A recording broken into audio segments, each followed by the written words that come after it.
Good evening, I'm Ces Oreña-Drilon. I'm Pauline Verzosa. And I'm Shawn Yao. We kick off the big stories tonight with two vice presidents and their candidates. Leni Robredo has endorsed two Marcos administration bets, while her successor, Sara Duterte, steps up the campaign for the so-called Duter10.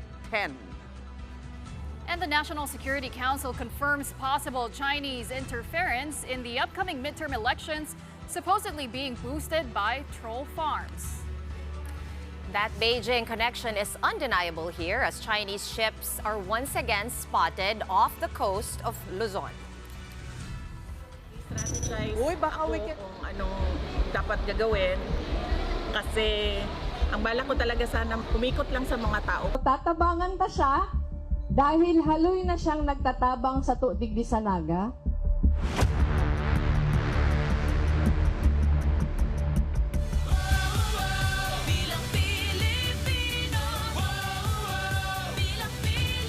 Malacanang is responding to Vice President Sara Duterte's remarks that government's new program to sell rice for 20 pesos per kilo in the Visayas reeks of politics. Recall that VP Duterte questioned the initiative and its timing. The rollout of the program is set for next week or just several days before the May 12 polls. Sana po sa mga leader, ang tunay na leader at tunay na Pilipino ay dapat sumusuporta sa kapwa Pilipino, lalong-lalo na sa pinuno ng bansa. Huwag sanang pairalin ang crab mentality at huwag maging anay sa lipunan.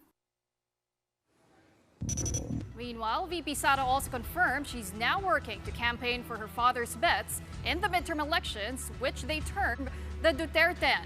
She's mum, though, on two other candidates Digong endorsed. According to her brother, Congressman Paulo Duterte, they are Gringo Honasan and Ariel Querubin. The VP is sticking to her endorsement of PDP Laban candidates, plus Senator Amy Marcos and Congresswoman Camille Villar. Tumawag siya sa akin, si President Duterte. At sinabi niya sa akin na diretsuhin ko na daw yung mga tao na bumoto straight ng PDP Laban. Huwag na daw magpaligoy-ligoy pa. Sabihin na daw diretsyo at ipaintindi sa mga tao kung bakit kailangan nilang bumoto straight ng 10 na mga senators ng Duter10 ang tawag nila sa sarili nila, ma'am, dahil hindi sila lahat galing sa isang partido lamang, no? For House leaders, though, the Vice President seems to be working on a ploy to put the still pending impeachment trial in her favor. Kailangan niya ng sapat na bilang para hindi siya i-convict kapag matuloy na ang impeachment trial sa Senado. Kaya tingin ko ang mga ine-endorso niya, yun yung mga tiyak siya na hindi siya i-convict. Ang nakikita ko lang dito, pag nanalo yung mga inendorso, parang ini-impluwensyahan nila yung mga senator judges, which is, yun naman po ay taliwas po dapat sa tamang gagawin. From President Marcos's vice president turned bitter political rival, now his former rival for the presidency in 2022 is supporting his administration, well, at least two senatorial candidates of his alyansa para sa Bagong Pilipinas. It was quite a surprise when former Vice President Leni Robredo endorsed former DILG Secretary Ben-Hur Abalos and former Senator Manny Pacquiao. Robredo went with Pacquiao as he went house to house after the Alyansa rally in Naga City yesterday. Robredo expressed support for Pacquiao, who she said is kind and trustworthy. Robredo and Pacquiao also faced off for the presidency in 2022. Nagkasabay po kami sa Cebu. Nagkasabay po kami sa Cebu na hiling niya, si sasakyan ko, sabi niya, "Di ka ba ngayon naka-bulletproof na auto?" Sabi ko na Sabi ni Senator Pacquiao, "Papasubliun ka daw. Dapat kaya siguradong safe ka, Pirmi. Papasubliun ka. Iyan po, nahiling na nindukan. Magkalaban na kami kayan. Magkalaban na kami. Sige pa ang tabang sa ko." Sabi ko, "Sen, nagkalaban tayo for president, pero tulong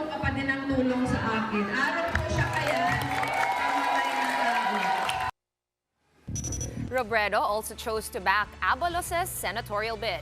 Robredo described Abalos as a friend who extended help to Naga City when it was struck by severe tropical storm Christine last year.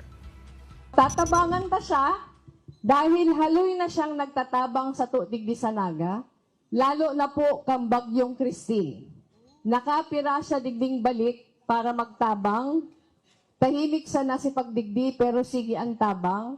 Kaya ni po siguradong pag nagsenador iniyo, tatabangan kita kani, kaya tatabangan naman siya.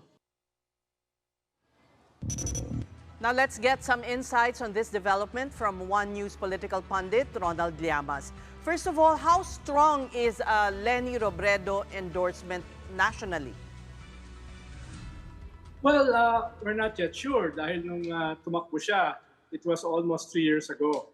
At wala namang data ang mga survey firms para sukatin yung kanyang endorsement power.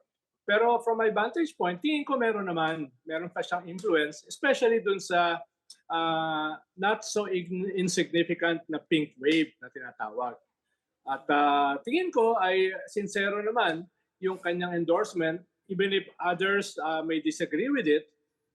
Dahil para alam ko kay Leni Robredo, hindi ko naman kabisado yung kanyang thought processes. Hindi rin naman niya ako spokesperson at hindi ko rin naman alam yung kanilang organizational processes sa Liberal Party. Pero ang tingin ko, this is a personal endorsement. At very personal yung kanyang relationship. Halimbawa kay Senator Manny Pacquiao, nung tumatakbo siya for president at sabi niya, kung sakaling hindi ako tumatakbo, ang i-endorse ko ay si Manny Pacquiao. At ang sabi niya, in spite do sa mga criticisms kay Senator Manny Pacquiao, ay ang tingin ko, meron siyang mabuting puso. He has a good heart. Kaya hindi surprising yung kanyang endorsement kay Manny Pacquiao. Ang hindi ko kabisado, yung kanyang endorsement kay Secretary Abalos. Dahil from the very start, ay wala naman silang alam ako na pinagsamahan. Maliban sa sariling paliwanag ni Vice President Leni Robredo, na ang sabi niya, nung Secretary ng DILG si Abalos, ay nagkakatulungan sila sa mga LGUs na malapit si Vice President Leni Robredo. At na kung maalala nyo, several times ay dumadalaw si Abalos last year kay Vice President Leni Robredo. So baka yun yung pinanggagalingan niya. Nagkaroon sila ng relasyon regarding mga LGUs. No?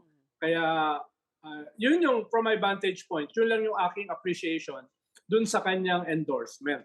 Okay. Pero definitely, ibang-iba ito dun sa endorsement ni Vice President Sara Duterte kay Camille Villar at saka kay Amy Marcos. Dahil very antagonistic talaga yung relasyon ng mga Duterte sa Marcoses. Itong mga pink represented by Leni ay hindi naman ganun ka-open warfare, hindi naman ganun ka-antagonistic ang relasyon. Bagamat hindi sila magkasama at meron silang mga political and ideological differences. Maybe not so antagonistic but very passionate, and she may be risking a pushback from her supporters. But is this a way also of Leni telling these supporters that it's okay to reach out to other political camps? Well, una ay baka yung pushback kay Leni ay hindi naman ganun ka-compelling dahil she's running for mayor of Naga City. She's not running for a national position. No? Ikalawa, 4 lang yung kanyang in-endorse. Si Senator Kiko, Senator Bam, Heidi Mendoza, at si Kadodoy, no? Yung magsaysay awardee ng mga isda. Kaya kung magdadagdag man siya ng 2, ay wala naman siyang inilalaglag doon sa kanyang 4 na in-endorse. Kaya wala naman masyadong magagalit. At yung mga ruffled feathers na perhaps ayaw kay Pacquiao o ayaw kay Abalos, pwede naman niyang himasin, pwede niyang pagpaliwanagan. No? Kaya tingin ko as a pushback, wala naman masyado. At least for now. No? Dahil 3 years pa naman yung susunod na eleksyon sa 2028. Kung saan pwede siya uling tumakbo for national office. Right. Now let's go to VP Sara, who is now actively campaigning for the Duter10. What do you make of that amid the criticism na kasi may impeachment trials siya? Well, definitely, conflict of interest yan para doon sa kanyang mga in-endorse. Alam naman nung kanyang mga in-endorse na tumatakbo sila for the Senate. At kung mananalo sila, sila ay magiging judge. Kaya from the very start, dapat hindi sila nagpa-endorse kay Vice President Sara na na-impeach at siya yung hahatulan ng mga senador na uupo sa 20th Congress. So medyo hindi maganda para sa kanila na alam naman nila that kung sakaling mananalo sila, they will be judges. Kaya yun yung problema dyan. Ikalawa, medyo na-realize siguro nila, akala nila i-endorse sila ng PDP laban, mukhang hindi naman sila in-endorse. Sinubukan nilang mamangka sa dalawang ilog, mukhang nireject sila ng dalawang ilog. Kaya sa ngayon, ang naiiwan sa kanila ay yung endorsement ni Vice President Sara na hindi naman inconsequential. Pwede naman makadagdag sa kanila yon. Pero going into the election, hindi sila in-endorse ng PDP laban, hindi rin sila in-endorse ng Alyansa Administration Slate. Tingin ko delikado sila. Lalo na si Amy ay labas ng 12 at patuloy na bumababa at si Camille ay nandun sa bingit sa number 12. Kaya nakikita mo, mismo si Yusek Claire Castro ay binabanatan yung kanyang nanay, yung kanyang pamilya at sinisisi niya dun sa pagtaas ng presyo ng mga bigas. Tingin ko ay medyo natetreten yung participation ng Nationalista Party ng mga Bilyar as part of the ruling coalition. All right, once again, we thank you for your time. One News political pundit Ronald Llamas. Salamat din, Ces, Shawn at saka Pauline.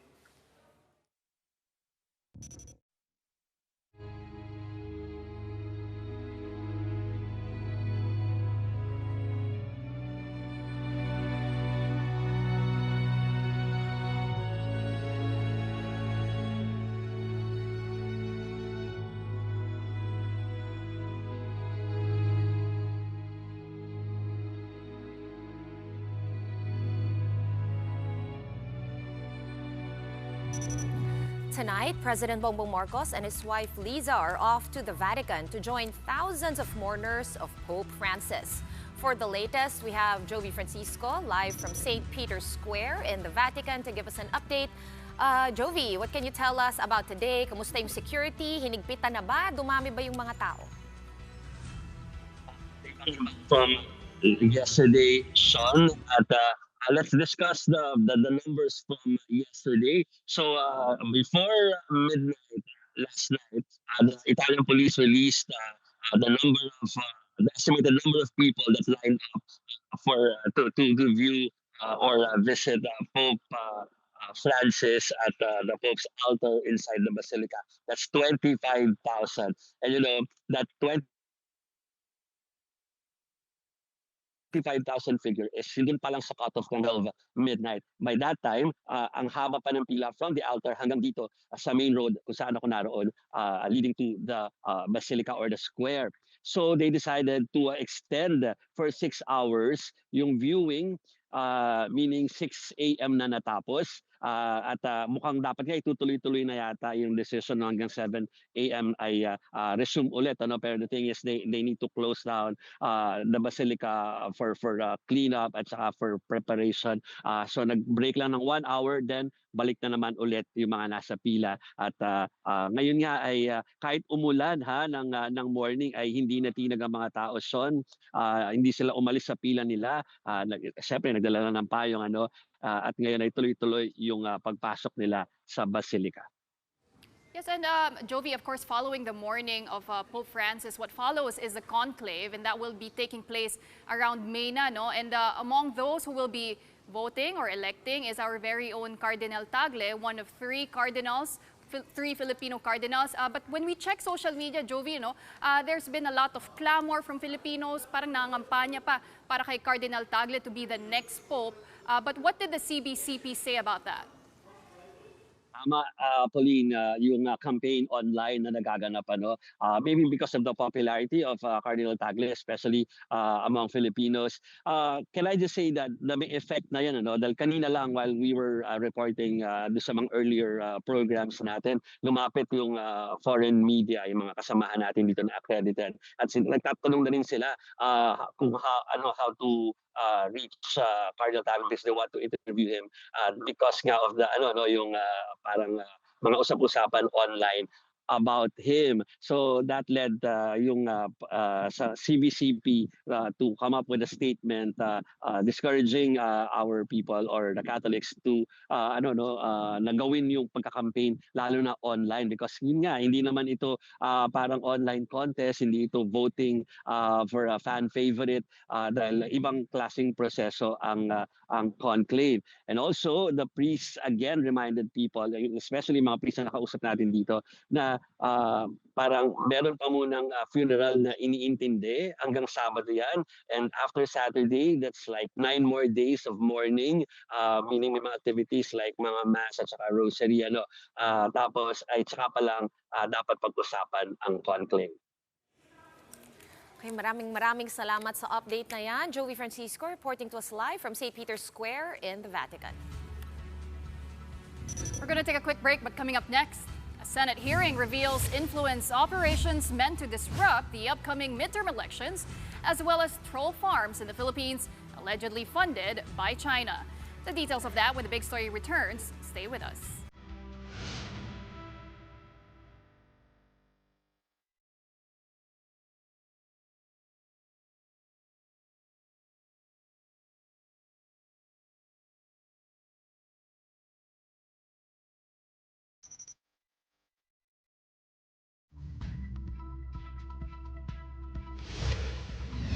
The big story is back with a revelation in a Senate hearing that there are China-funded troll farms in the Philippines.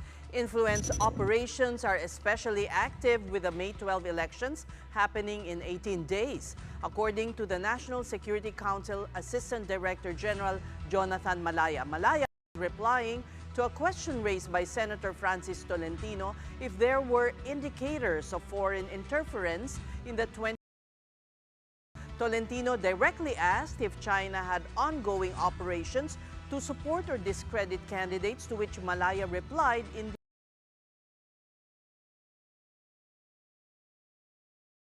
third-party individuals or local proxies in the Philippines. Malaya says they have already identified these local proxies. Tolentino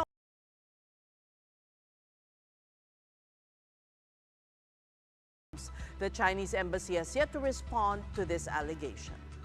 So you will see narratives coming from Beijing that the Balikatan exercises is a threat to regional peace and stability. And you'll also hear that kind of statement coming from local proxies who follow the script coming from Beijing. Akala natin ayun ang tunay na sentimiento ng mga nagpo-post at nagre-react, subalit ito pala nagpapatunay na binayaran. Binayaran ng People's Republic of China para sirain hindi lang ang kredibilidad ng isang tao o namumuno kung hindi ng ating bansa. Speaking of China, the Philippine Navy confirms they have monitored Chinese ships off the northern coast of Luzon. One is aircraft carrier Shandong that was monitored on April 22, located only 2.23 nautical miles from Babuyan Island in Cagayan. The others were 6 more warships belonging to its carrier battle group and 2 more support vessels. According to the Philippine Navy, this is one of the larger, unusual formations of Chinese vessels that they have monitored that's well within our archipelagic waters. But for now, they still consider this as an innocent passage because the ships did not stop and seem to be on mere expedition. Last Easter Sunday, the Philippine Coast Guard appointed its first female spokesperson. She holds the rank of Coast Guard Captain and is currently the Deputy Chief of Coast Guard Staff for Education and Training. Good evening and welcome to the big story, Captain Noemi Cayabyab, and congratulations from the 3 of us. Yes, magandang gabi po, Ma'am Ces and Ma'am Shawn po. Salamat po sa invitasyon po. May we just call you Noemi, Captain Noemi? Give us an update on the participation of the Coast Guard, of the Philippine Coast Guard in the Balikatan exercises that began just, Monday this week. So ang ating tauhan po ng Philippine Coast Guard ay aktibo pong lumalaw sa Balikatan po. We fully understand po the importance of strengthening the bilateral cooperations with our counterparts po. And sa panahon po ngayon, importante po ang pagkakaroon po ng mas mataas na antas na kaalaman ng ating mga personnel po. So we have some trainings po na involved po ang ating Coast Guard pagdating po sa maritime interdictions, VBSS, yung pagdating po sa boarding and explosive ordnance, while we have a capable personnel that could join the Balikatan. So we are actively participating on this Balikatan exercise. Okay, and Captain, since you are new to the role of being spokesperson of the Philippine Coast Guard, we wanted to ask, ano po ba yung mga una niyong plano, especially in combating misinformation pagdating po sa matters ng especially West Philippine Sea? Una po talaga isang karangalan po na maging unang tagapagsalita po ng Philippine Coast Guard, well as the chief of the education and training of the Philippine Coast Guard at the same time the spokesperson. Ang isa sa aming mga advokasya, lalo na po sa aking pag-upo, ay ang pagkakaroon po ng proactive communication. So ibig sabihin po nun, ma'am, ay iiwasan po natin na mauna po yung mga maling impormasyon na maipahayag po sa publiko. So magkakaroon po tayo ng mga opisyal na pagpapahayag kung meron pong dapat na mga balita na dapat po malaman ng ating publiko. Sa pangalawa pong pagkakataon, ay ipapaigting po natin ang presensya ng Philippine Coast Guard, particularly po sa digital platform. We fully understand, Ms. Pauline Verzosa po, na napakabilis po ng komunikasyon ngayon sa ating panahon. So simpleng click lang po, madaling click lang po at lumalabas na po ang mga information. So yun po ang iniiwasan natin na may mga lumabas na fake news and mga disinformation. So what we will do is we will fully strengthen our relationship with the media and of course our relationship with the agency concerned na magkakaroon po ng koordinasyon pagdating po sa paglalabas po ng mga impormasyon. Okay, and Captain, since talagang thrust into the limelight ang PCG, no, especially last year and the year before that, ano po yung mga bagong programs and missions na ilo-launch ninyo, no, in line na rin with battling fake news or disinformation? Well, ngayon po,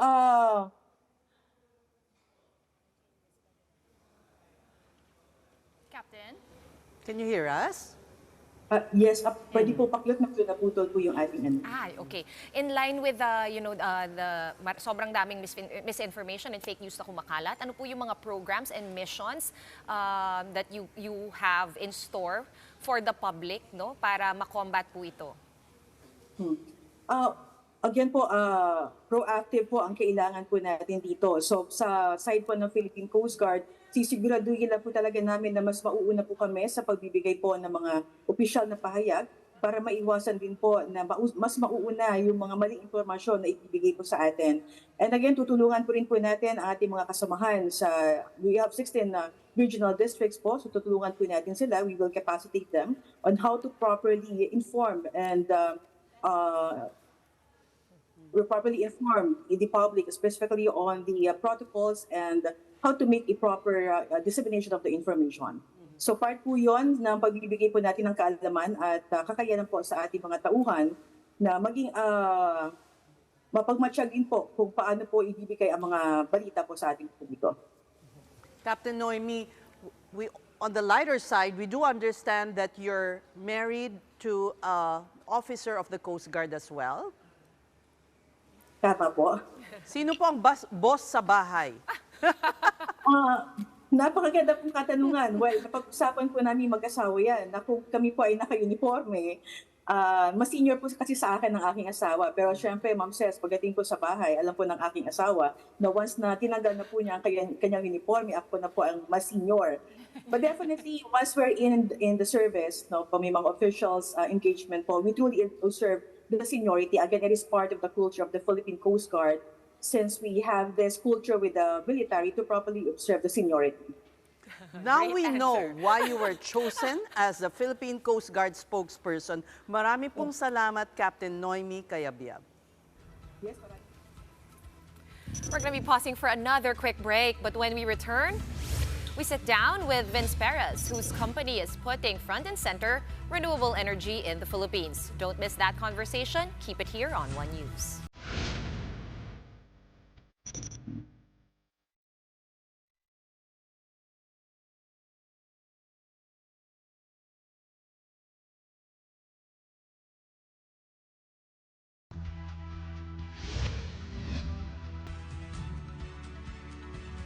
The Big Story is back with a story that's quietly gaining ground. Can wind and sun really power our future?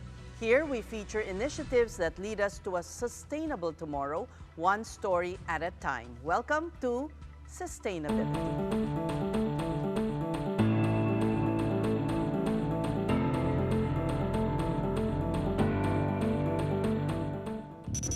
Tonight, we spotlight a pioneer in renewable power with projects that have transformed the landscape of wind and solar power across the country. Welcome to the Big Story, Vince Perez, Chairman of Alternergy. Thank you, Ces. Pleasure to be here. Love to see all of you lovely ladies. You're the biggest wind turbine in the country has just landed. Tell us all about it. It was a very challenging experience. We brought it all the way to an island called Alabat in Quezon, facing the Pacific Ocean. It was so difficult because a blade was 90-meter long. Whoa. Just a single just blade? Just one. So that's a football field, a soccer field. And the tower will have two of them. So we have to slowly roll it out. And this is smack before Holy Week. So we had to do it when the tourists are stepping aside. We were very concerned about safety. But luckily, we managed to unload the first two batches of this biggest wind tower that we're going to build in the country. These are going to be 60-story tall, these towers, yes. Wow. 3 times the height of the Quezon Memorial Circle. Wow, amazing. And this can be a tourist attraction also, right? Well, when our team built the Bangi Bay wind farm in Ilocos, and we didn't realize it's going to become a tourist attraction. So when we built Pelilla, the one in Rizal, during Holy Week, and the whole year, we have 380,000 visitors, particularly during Holy Week. Ginagawang bisita ng iglesia. Parang Stations of the Cross well, in a way. Diba there's a tour around Laguna Lake where you visit. Yes, they make it stop over in Pelilla. And so 380,000 visitors a year. So we've coined a new term, energy tourism. People want to see a wind tower, they haven't seen it. So we put exhibits to educate them what is wind power, what is renewable energy. Have you heard of a tourist going to a coal plant? I doubt it. Oh, no. Well, protesters. Yes, protesters. That's true. That's true. So there you go. It's we have a new term called energy tourism. Every time we set up a wind farm, prenuptial. Pictures. Pictures. Yeah, yung mga uso ng prenup. Of course, movie Video. sets apparently has been set in Pelilla. So who knows what will happen in Alabat. So you're not just producing renewable power, but you're also creating a new field. We have a saying in the office. So the company is called Alternergy. So we alter the landscape with renewable energy. And then before you know it, the place that we built, mga kogon lang yan, just windy. But over time, you have somebody selling siomai, somebody selling pineapple juice. So you're also providing livelihood for the community. One of the wonderful things we did was we imported handicrafts makers from Ilocos, because that was the first wind farm. Brought them to Rizal, to Pililla, teach the poorest of the poor families how to carve a souvenir windmill. So it's becomes a sustainable livelihood. They're selling them using Too bamboo. bad you didn't bring samples. I know. Next time. Next time. Tell us what Alternergy hopes to achieve. We have to make it personalized. And the thing is, we want to leave behind clean energy for the next generation. As you know, I have a 6-year-old daughter. I always think about it when I'm working so hard. Our team is working hard to get permits, which is not always easy. But we're doing it for our children, our future grandchildren, for our nephews and nieces. It becomes more personal that way. And Alternergy only focuses on green energy. No, you don't have anything else. You don't produce anything else. Pure clean energy. Just something that we could really proudly tell our young generation that this is for them, you know. And that's what really sustainability is. You know, how do you define exactly. How do you define sustainability? Without opening the dictionary here, I think it's something that maybe you could continue doing, that you could leave behind for the next generation. So for instance, my great-grandmother had a piano. It's a little bit, you know, old already. Yeah. But why throw it away? So you just have it renovated, tune the piano. For sure, the keys are ivory. Not Pure, now, yes, na yes. plastic na. Correct. And now my daughter is playing on it. So that's a way of using something sustainable.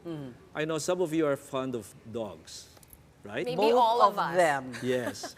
So, We all of us. Yeah. So, ba't hindi ko sinaling sarili ko? you know, so a good toy for a dog is an old pair of socks, put an old tennis ball inside the socks, and voila. Your dog has a new Instead toy. of throwing Something new or something plastic, there you go. And I bet you they're going to like that old socks. I don't know where you're going to borrow it from, with an old tennis ball, and there you go. That's a very popular dog toy. I remember your story on why you zeroed in on wind, because we're beset with all these strong typhoons, and you thought that might as well harness the energy of wind. Okay. We always complain we're prone to natural disasters, you know, calamities. But when I was in my old government post, how can we position the country differently? We don't have a huge landmass like Thailand or Australia, but we're close to the typhoon belt. And why not use what could be destructive into something positive? And decided, let's focus on wind and make the Philippines the wind capital of Southeast Asia. And we are. So that is what you're That's how going- we got into it, yes. And then getting tourists to come also and take photographs of what? 60-story high 60-story high. windmill. You know, we work hard. Sometimes we're away a lot from our partners and beloved. So during the inauguration of Pililla, which is our wind farm, we decided what is the gender of a wind turbine, windmill. We figured it was a female. Why? We just like it to be. Watch out. No. So you know what we did? We named every windmill after a mom, a wife, a daughter. So the windmills of Pililla are all named after women. Or named after women. Yes. That beats a code number like L-4567. Right. Yeah. Right? You should Rather just be like, may than- problema kay Marta Correct, or kay yeah. Maria. Tama. Yeah. Okay. So my wife has a wind tower named after her. Oh. Ang sweet Have you naman named ni all of Vince. I don't know whether some are still available. Who knows? Yes. Yeah. You know, Vince, when I was doing my research on renewable energy, what pleasantly surprised me was that the Philippines ranks second among emerging markets for investment attractiveness. Before we were ranked, I think, fourth, and now we're second. Yeah. Well, our president's very much pro-renewable. I mean, he saw the benefit of wind in Ilocos Norte when we were building. It was the first, actually. It was the first in all of Southeast Asia. He was governor, no? He was governor, and he really helped us a lot with dealing with right-of-way issues. So, with his administration, since they came in, he's really, Pauline came up with very liberal policies, promoting solar and wind, liberalizing ownership by foreigners, creating more auctions, green energy auctions. So we have, our office is full of prospective investors from all over, from Japan, from Norway, from Denmark, from the UK, Singapore, Taiwan. Actually, our wind comes from Taiwan, if you think about it. The Northeast Monsoon. Northeast Monsoon is Amihan. from Taiwan. What Yeah. happens though when it's What habagat? happens when China takes over? The wind's still there. It will still be there. Maybe the scent might be different, But but of it will course, still be that's there. out of the question, Out of right? the We question, will yes, not let yes. that happen. No, definitely not. And I'm glad that we have the Coast Guard protecting our waters here that you featured earlier. Yeah. You know what's surprising is people think green energy, clean energy is more expensive than coal. It's actually cheaper. Cheaper. Is that At correct? the beginning, it was more expensive, yes. But over time, as towers become taller, solar panels become more efficient, the cost of producing them has come down to the point where it's actually cheaper than coal today. Yeah. Solar is the cheapest, except it only is available during the day, right? So our company is a triple play portfolio. We have wind. The windy months is actually a Christmas business. October to March. That's the windiest time of the year. Hydro, well, around July. You do have hydro. We have, to some Run extent, of river. Yeah, we don't like huge dams because that displaces a lot of people. and you know, there's some environmental Animals. issues there. So only run of river. But run of river comes from July till November. And solar during the day. And we have a fourth item now. Which is? Battery systems. That's what I wanted Please to ask explain. you. That's the missing link, Yes. right? Because for the capacity is small. small. It's not renewable enough. It's Okay, too expensive. explain. So say we have a solar plant, and you're producing a lot during the 11 to 2 yes, but p.m. you can't store the energy. But you don't need it. Efficiently. Yes. Yes. So you store those You're right. kilowatt hours from 11 to 2. Right. Store them. A mall doesn't shut down at 6 p.m.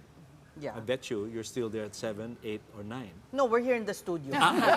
Too bad. But we can still follow. So when you store that excess electricity during the hottest hours of the day, you could still, by storing it in large batteries, we're talking about not this type of battery, we're talking about container sizes. Yeah. You could still then run But they are expensive. not anymore, over time. Over time. Just like solar panels Just were like before. electric vehicles are becoming cheaper. It's So the same this is system. your- Just as mobile phones are all batteries. Right. Yes. So you're investing in We this. we built our very first solar battery system in Palau, in one of the islands in the Pacific. Yeah. But in line with that, though, Yes, do you Shawn. think that with the developments in battery R&D, would we be able to use renewable energy as baseline load anytime soon? Because that seems to be the missing link there. Correct. That's a very good question, and that's often used as a criticism towards renewable. So let's split renewable a little bit. When you mention wind and solar, it's what we call intermittent. We don't know when the wind blows or when the sun is there. There's what we call cloud event. You know, there could be a cloud over the solar farm. So it's unpredictable, right? And so unlike a base load, which in the old Like days coal. was coal, is running 24 hours by 7. But there's also renewables that are base load. Geothermal is one. And we are the second or third largest In the world. producer in the world. And also a large hydro, a large dam, which we have a few, can run 24 hours by 7. But we need more of those, to complement the intermittent wind or solar or hydro. So will that alabat be base load? No. No. It's too far for one. It's the first wind farm facing the Pacific Ocean, so the wind is actually amazingly strong. We were pleasantly surprised. There's another trivia about Alabat. Okay. It's beside Balesin. Near Balisin. And whatever it is, there's more twins on that island than in any other island in the country. There must be something in twins. There's 55 pairs of twins on that island. So is there something with the Water? Maybe there's something in the water. Or the the air. air. Or the wind. Or the wind. You have to research this. Okay. But how are you going to be connected to the grid? We are crossing a small creek, no, not a creek, a strait, a 1 kilometer strait overhead to the mainland and to the NGCP. So that's important. That's actually the biggest problem of power projects here, connection to the grid. It's the fact that we're an archipelagic country that's why electricity is expensive. One Thank of the you. factors. Because we're 7,400 plus, you cannot build a very large power plant because you want to make sure that the grid is stable enough. If it's too big for an island, it will shut down the whole grid. You may not remember this, Ces, but when I was Energy Secretary, That happened. it Many happened, times. and I had a rather awkward nickname called the Vince, the Prince of Darkness. I had 3 Luzon-wide blackouts because the grid was not stable enough. This is before privatization. Okay. Hopefully, I'm not anymore known as the Prince of Darkness, That's but not, maybe, you're out to, maybe the Prince of Lightness, or But, maybe yeah. something else. Yes, or breeziness. breezy. Breezy. Okay, I like yes. that. So yeah, the grid has to be strong. Yeah. Sorry, we're talking about the nature of our. Unlike a Thailand or a Canada, where they could build One a big huge, one big landmass. power plant that is more economic, we have to build smaller plants that is suitable for the island, for the size of the grids. But eventually, what will be Alternergy's contribution to helping the Philippines be able to be carbon neutral at One thing, some point in the future? yeah, I think one thing is, you talked about electricity expensive. For me, renewable is a inflation buster. Because it's How? becoming so cheap, it's our way of fighting inflation. I mean, 2 years ago, we were all worried about inflation was in 9%. Now it's about 2 or 3. But because we have more and more renewable, and they're very predictable, you could have the same price over 20 years. And the more we build them, the lower the cost of electricity blended over time. So this is about the cost of electricity, but about helping the environment. Definitely helping the environment. I mean, we have no air pollution. Our windmills have no water pollution, except the bathroom in the substation. What about nuclear energy, which is also technically it's renewable, but you know, environmentalists. So what do are- you think of the nuclear? Yeah. I'm in the hot seat. Why did you ask me a hot question? Mark Kawanko is a classmate of mine. We went to school together. And every time we have a school reunion at Xavier School, this is the big debate. Because he's Mr. Nuclear Energy and I'm Mr. Renewable Energy. I cannot publicly say that I'm in pro-nuclear because I feel renewable is probably easiest to do.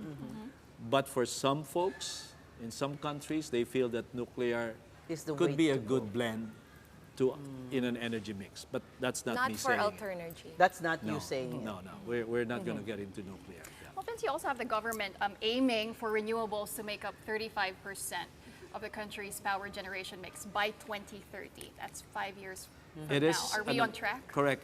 First, it's good to have a fighting target. target. That kind of mobilizes everyone. It's ambitious. We're trying to build our own pipeline to contribute to that target. We're actually a little bit more aggressive. We want to do it by 2028. Our goal of building 1,000 megawatts by 2028. Pero you're a bit slow in achieving your target. We're about to hit 500 in 2026 next year. So that means we're halfway there. So we have to accelerate between 2028, 26 to 28, another 500. So yeah. And to Pau's question, is the government on track to hit 30 by percent by 2030, right? And 50% by 2050. They're slightly behind, and that's why every time we have a meeting with the DOE, they keep telling us, when is this project coming on stream? Because it'll be They all coming care. from When is you. it going to come on stream? It's They all have this. another green energy auction coming up. Are you participating? And what else is in the pipeline? So I'm assuming you're gonna try to hit 1,000 megawatts. I actually wanted to ask because Yeah. solar is difficult because of the land mass, no? But they have a new technology where you can put it Yes. over A pond. A fish pond. fish ponds, Correct. fish farms. Yes. So, Shawn, there is a green energy auction. And for the first time, they're asking if there's any floating solar projects that they want to promote. Now, why is that relevant? Land is scarce, right? I mean, and there's a balance between converting what would be arable land into solar or keeping it as a productive agricultural field. But there are things called agrovoltaic. Yun. Agrovoltaic, and there's another one called aquavoltaic. So I'll explain those two. Agrovoltaic is building solar, but giving a little bit of space while still being able to grow certain vegetables. So it's that like grow. you intercrop with solar A little- panels. Yes. Yeah. Now, there are places in Cavite you go to. Upo. What's the Tagalog English of upo? Squash? No, not Something squash. gourd. Gourd. One of, yeah, Gourd. Yes. They grow Under they grow the in the shade. shades. Yeah, so you could grow upo, gourd, All right, with so a solar farm. That's called aquavoltaic. But before we go, we wanted to show your pictures with the panda giving Yes. to Pope Francis. Thank you for bringing that Yeah. up. That's the big story. You were once chair, or you're still with the WWF, I right? was once the chair of WWF Philippines. I'm involved. I'm on the chair of Here the you board go. of WWF. Oh, there you go. So that's our CEO, Carter Roberts, giving a panda doll to the late Pope Francis, and he was so delighted.